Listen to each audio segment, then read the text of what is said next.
आज हम सोनलाल द्विवेदी के उन्हें प्रणाम नामक कविता का अंतिम भाग देखेंगे। जैसा कि हमने कहा था कि संदर्भ पहले बताया गया और इस नाते आपको जो है व्याख्या बताई जाएगी। संदर्भ आप पहले की तरह से करेंगे तो हम इस सोनलाल द्विवेदी की कविता के अंतिम भाग को देखते हैं। उन्हें प्रणाम नामक कविता के अंतिम भाग को देखते हैं। जो फांसी के तख्ते पर जो फांसी के तख्तों पर जाती हैं झूम, जो हंसते हंसते सूली को जो हंसते हंसते सूली को लेते चूम, दीवारों में चुन जाते हैं जो मासूम, टेक न तस्ते पी जाते हैं बिस्का धूम। उस आगत को जो कि उस आगत को जो कि अनागत दिव्य भविष्य, जिनकी पावन ज्वाला में सब पाप हविष, सब स्वतंत्र सब सुखी जहाँ पर सुख विश्राम, नवयुग के उस नव प्रभात की किरण लाम। उस मंगलमय दिन को मेरे कोटि प्रणाम, उस मंगलमय दिन को मेरे कोटि प्रणाम। सर्वोदय हंस रहा जहाँ सुख शांति प्रकाम, उन्हें प्रणाम उन्हें प्रणाम। तो हमने एक कविता उन्हें प्रणाम नामक कविता हमने देखा जो कि सोनलाल द्विवेदी जी का लिखा हुआ है। तो जो हमने अभी जो पढ़ा इसके व्याख्या को हम देखेंगे। जो फांसी के तख्तों पर चढ़ जाते हैं झूम, लेखक सोनलाल द्विवेदी जी कह रहे हैं, कवि सोनलाल द्विवेदी जी कहते हैं कि ऐसे महापुरुष भारत माँ के ऐसे महान सपूत जो है हंसते हंसते जिन्होंने जो है फांसी के फंदों को चूम लिया, फांसी के फंदों को अपने गले में डाल कर झूल गए। किसके लिए? भारत माता की स्वतंत्रता के लिए। और हंसते हंसते जिन लोगों ने जो है सूली को चूम लिया, यानी कि सूली पर चढ़ गए।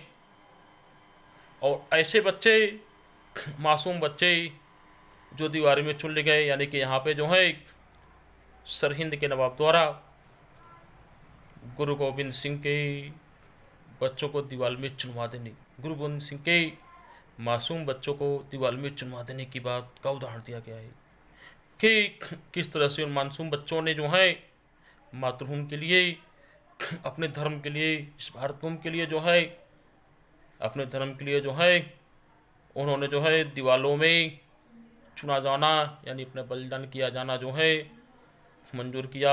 लेकिन उन्होंने मुस्लिम आक्रमणकारियों के धर्म को स्वीकार नहीं किया। टेक न तस्ते पी जाती हैं बिस्का दुम, और जो है ऐसे महापुरुष जो अपने टेकों पर टिकते रहते हैं, यानी कि अपनी बात पर अटल रहते हैं। बिस्का धुआं भले पी जाते हैं लेकिन जो है अपनी बात से टिकते नहीं हैं, अपनी बात से पीछे नहीं हटते हैं। कभी उन्हें प्रणाम करता है। उस आगत को जो कि अनागत दिव्य भविष्य, जिनकी पावन ज्वाला में सब पाप भविष्य, उस आगत को जो कि अनागत दिव्य भविष्य, उस अपने देशवासियों, अपने देश के उस उज्जवल भविष्य के लिए, अपने देशवासियों, अपने देश के लोगों के उस उज्जवल भविष्य के लिए जो कि आने वाला है, जो दिव्य है, जो आने वाला है, जो दिव्य है, सभी के लिए कल्याणकारी है। और जिसकी पावन ज्वाला में, जिसकी पवित्र ज्वाला में जो है, जिसकी पवित्र अग्नि में सबके सब पाप जो हैं जल करके भस्म हो जाएंगे।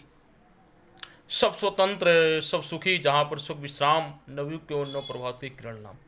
और जो है ऐसे भारत के निर्माण के लिए, ऐसे दिव्य भारत के निर्माण के लिए हमारे उन वीर सपूतों ने कि जहाँ पर भारत में सबको स्वतंत्र होगा, सभी को अपने अधिकार मिलेंगे, सब लोग सुखी रहेंगे और वहाँ पर सुख का विश्राम मिलेगा, अपने अधिकार होंगे, अपना देश होगा, अपने लोगों द्वारा बनाए गए विधि विधान होंगे। उसकी कल्पना मात्र के लिए, देश के सुखद भविष्य के लिए जो है, नए युग के नए प्रभात के लिए, यानी कि नए युग के नए सवेरे के लिए, आज़ादी के, गुलामी का अवसान और आज़ादी का सूर्योदय के लिए इन वीरों ने जो है अपना सब कुछ न्यौछावर कर दिया, अपने को फांसी के फंदे पर झुला दिया। उन्हें हम प्रणाम करते हैं। उस मंगलमय दिन को मेरे कोटि प्रणाम, सर्वोदय हंस रहा जहाँ सुख शांति प्रकाम।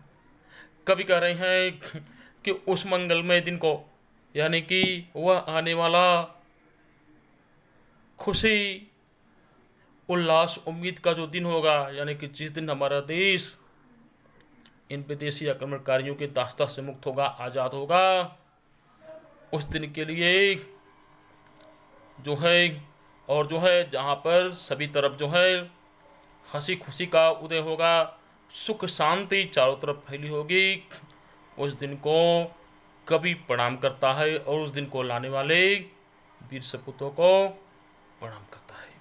तो यह जो है उन्हें प्रणाम नामक कविता जो है आज समाप्त हुई। संदर्भ नहीं बताया गया, संदर्भ आप पहले की तरह से करेंगे।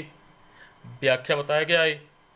अब इसके आधार पर जो प्रश्न पूछे जाएंगे, प्रश्न का आप उत्तर देंगे, जो गिरकार दिया जाएगा गिरकार का उत्तर देंगे, उसको दिखाएंगे।